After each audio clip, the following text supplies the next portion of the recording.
Hey guys, welcome to today's installment of our standard review.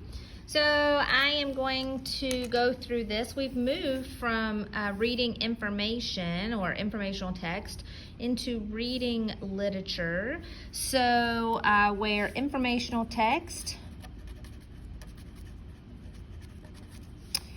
is going to be things that are true, things that are non-fiction. That's informational text here. Literature is going to be things that are false. This is going to be fiction. This might include examples of stories, poems, plays would go in here. So you got a variety of things to work on with literature. But you know what I forgot to do first? Almost lost my pen there.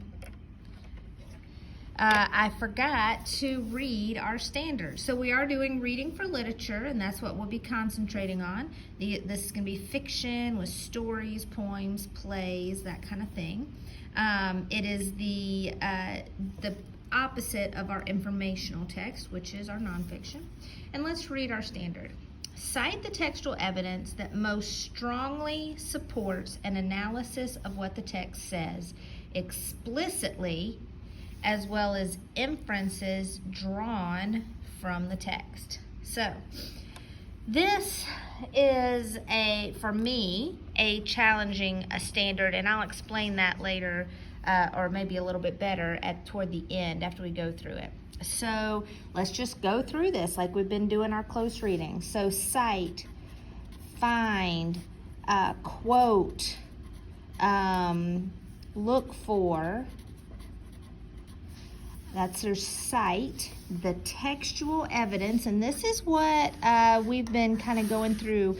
This is actually find a quote from the text, textual evidence that most strongly supports. And this is where those test writers get away with crazy, most strongly. Now remember, just like when we were talking about informational text, when they are asking for textual evidence, see, they might include all answers might support. All the evidence might support. But here's where those test makers kind of separate the men from the boys, so to speak. Most strongly supports. So you may have A, B, C, and D, and they all support, but you have to go back and look at the one that most strongly supports. An analysis, and you know how to analyze, you know what the author might be trying, that's a funny author might be trying to say. The analysis, the author's ideas, opinions, feelings might be in here, of what the text says, an analysis of what the text says explicitly, and this means that this is actual textual evidence. These are things that you can find specifically in the text. These would be direct quotes. This is, stuff you can copy, of course, giving credit using your quotation marks. This is stuff that you might use to, in your rubric, to cite, and going back here, to copy that or to find those direct quotes and give credit to. So those are explicit. Those are very specific things that you have found in the text. As well as inferences. Now this is where they are pulling those things where you are making a connection, You are inferring. To inference, to infer, it's what is said without being specific. Or, there's that word again, explicit. Okay, so remember, inferences is what you infer from the text. You're drawing those inferences, those connections. You're kind of reading between the lines.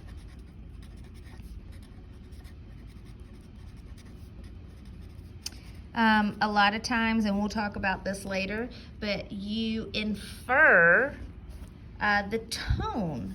So you would infer, you'd be like, the use of this person's words makes me feel like they're really unhappy with the situation, or that they feel really positively about the situation. So these inferences are important, and it's definitely something you as an 8th grader, and you academically are able to do that. Think about what other people are saying, and figure those kind of things out. So you are going to figure out these inferences that are drawn, sorry about that, or pulled from the text. Okay, and of course here we are. This text is going to go back to the textual evidence, and in the EOG you might find the word selection. Okay, so just to recap, this is citing that textual evidence, and here is what is a little crazy. You remember when we practiced for the EOG, you might see a question that says, what detail, that's your textual evidence, what detail from the text supports the central idea?